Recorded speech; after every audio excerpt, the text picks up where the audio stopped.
Transportons-nous maintenant en février 1913 pour évoquer la nuit en enfer qu'a vécu un courageux marin pris dans un dramatique naufrage, celui de l'Oberon, qui fera 8 disparus. C'est le seul survivant qui nous raconte ce terrible fait divers. Je m'appelle Fortuné Scala et je suis un véritable miraculé. Durant la nuit du 17 au 18 février 1913, j'ai vécu en effet l'enfer, qu'on en juge. Je suis né il y a maintenant 30 ans en Corse. J'habite à Marseille, je suis marié et j'ai 2 jeunes enfants. J'étais chauffeur à bord du vapeur l'Oberon. Ce cargo-boat était un ancien chalutier. Il appartenait à la compagnie La Morue Française de Port-Debout. Il jaugeait 128 tonnes et possédait une force de 250 chevaux. Il filait 9 nœuds, il avait été construit en 1885 et son port d'attache était Saint-Malo. Nous étions 9 hommes à bord.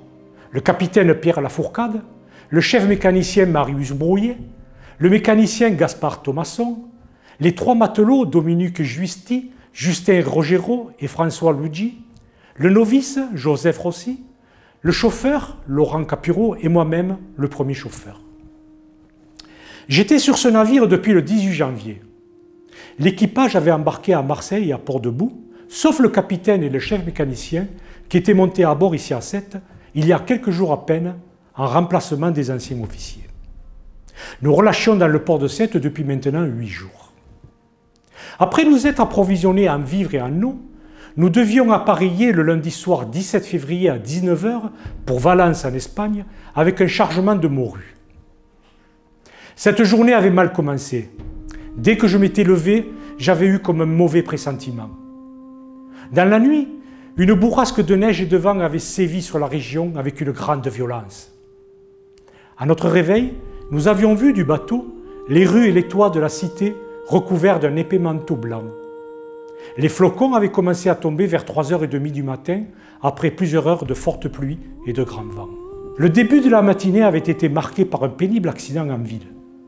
Alors que, avec un camarade, nous étions allés chercher les derniers vivres, nous apprîmes qu'un certain Casimir Massel, âgé de 38 ans, portefaix, demeurant rue des Hôtes, actuellement la rue Frédéric Mistral, avait été électrocuté.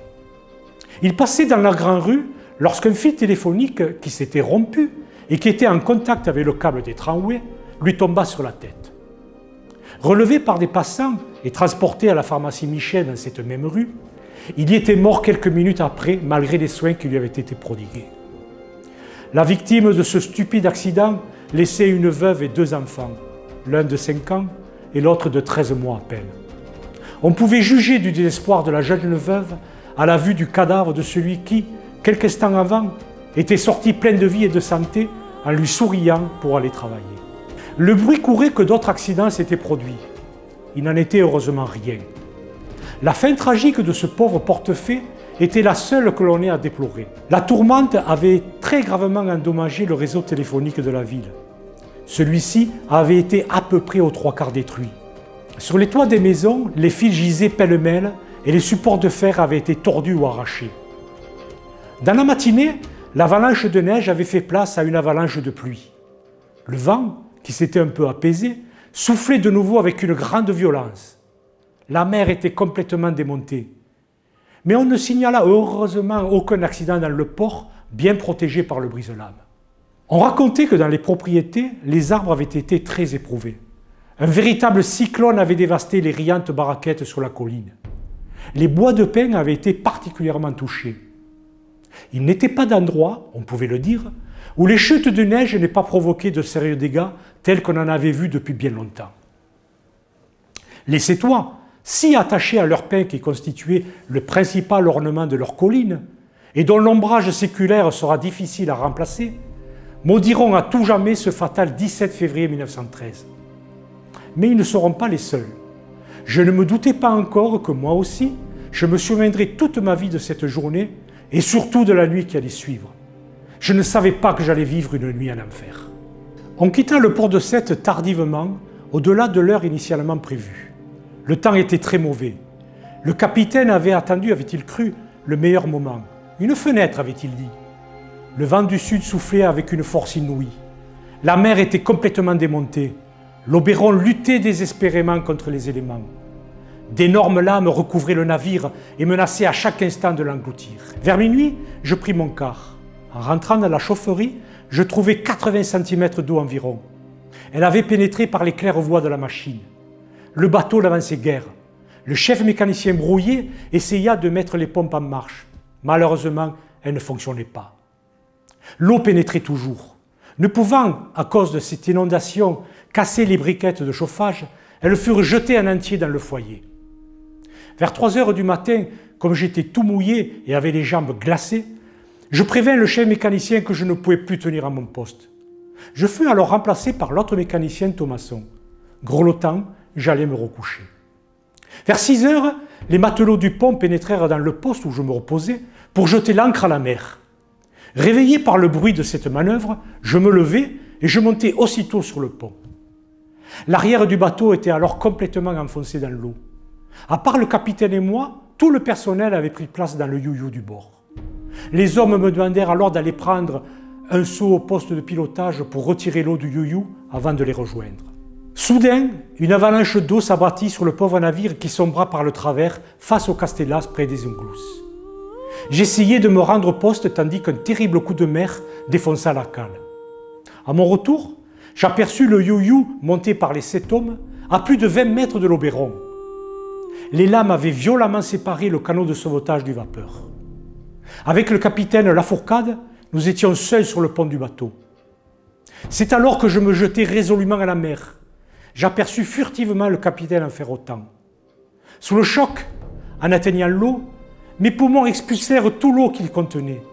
Je descendis au fond très loin, virevoltant en tous sens. Sous l'eau, je me mis à nager dans une direction qui me parut être celle qui m'éloignait le plus du navire. Je revins à la surface, les poumons en feu, mais sans avoir avalé la moindre goutte d'eau. Le froid horrible me saisit. Après avoir nagé un instant dans cette mer démontée, je rencontrai un panneau de la cale de mètres environ. Je me couchai dessus, je m'accrochai et je me laissai aller à la dérive. Les vagues me jetaient des débris de planches à la tête. Soudain, je vis le chef mécanicien qui s'écria dans un râle « Scala, je n'en puis plus !» Par-delà les flots, je lui répondis alors « Donne-toi du courage, mon ami !» Puis il disparut avalé par la mer. Ce fut alors que je discernai, non loin de moi, le you-you. Malheureusement, il était vide. Mes 7 compagnons qui le montaient avaient été, hélas, arrachés du canot de sauvetage.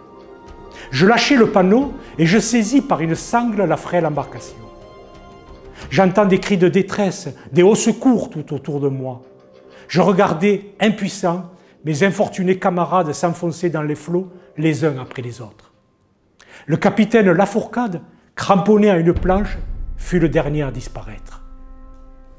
Malmené, secoué, ballotté, embarquant de l'eau, j'étais livré à moi-même et aux caprices de la mer. J'ignore le temps durant lequel je demeurais ainsi accroché, des heures certainement.